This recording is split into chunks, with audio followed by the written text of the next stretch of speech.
Hello mga kakabs, itong ganap na 'to nga pala nung nakaraang araw pa 'to. Ito nga pala ay inuulam namin kasi wala nga yung mga tao dito kaya yan ang naisipan kong lutuin.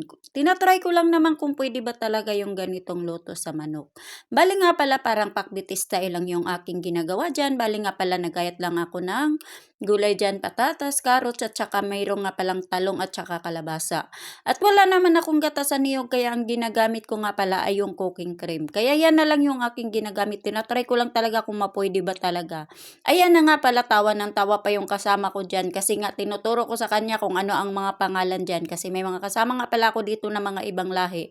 Tapos tawa siya ng tawa, lagi-lagi siya para siyang umiiling-iling siya kasi sinasabi ko nga sa kanya, ito, ganito, ganito ang pangalan nito sa amin, ganyan. Tawa ng tawa lang siya.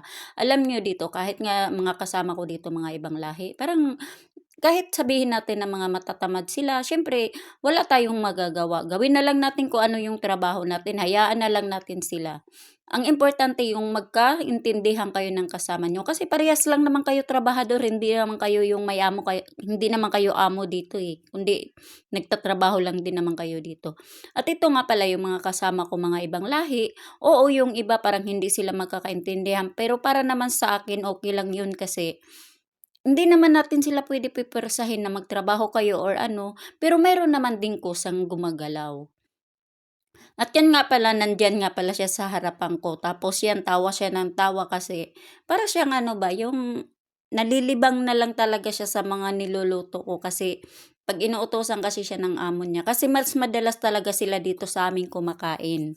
Kasi nga, ang inaalagaan niya talaga bata lang. Kasi nga, yung bahay lang naman nila kasi parang apartment, parang ano lang, studio type lang talaga yung bahay nila. Kasi nga dito lang sa compound lang ng amo ko. Dito lang sila nakatira.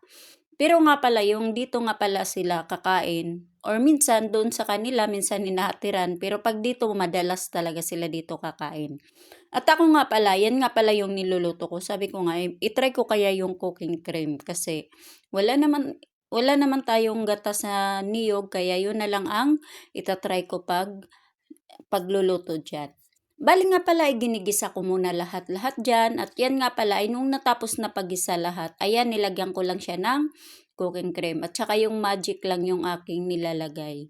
Hindi na ako naglagay ng tubig kasi inaantay ko lang talaga na yung kusang tubig lang ng gulay at saka yung manok. At saka yung pagluluto ko talaga hindi yung apoy na as in bigla yung apoy niya. Yung apoy ko kasi mainin lang. Bali yung kusang tubig lang talaga yung nagluluto sa aking mga niluluto. Kaya pag ako ang nagluluto talaga dito, ina-adjustan ko ng oras kasi ayoko yung nagluluto na yung nagmamadali. Kasi yung mga pagkain nila dito, yung nakadaan sa freezer, mga frozen, ganun.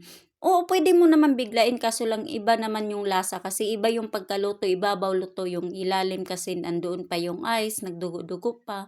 Okay lang yung kung mga presko yung mga pagkain dito ay hindi.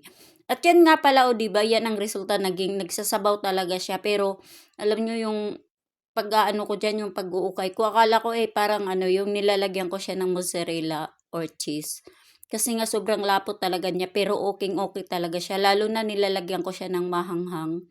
Yung ano yung kulay pula na sili yung nilalagay ko. Yung parang atsal pero mahaba siya yung ganoon. At yan nga pala yung aking time na yan ay luto na nga pala yan. Sabi ng kasama ko, tatry daw siya kakain. Sabi ko, oo, pwede mo naman yan ni partner yan sa tinapay or sa kanin, pero sa akin naman kasi kanin.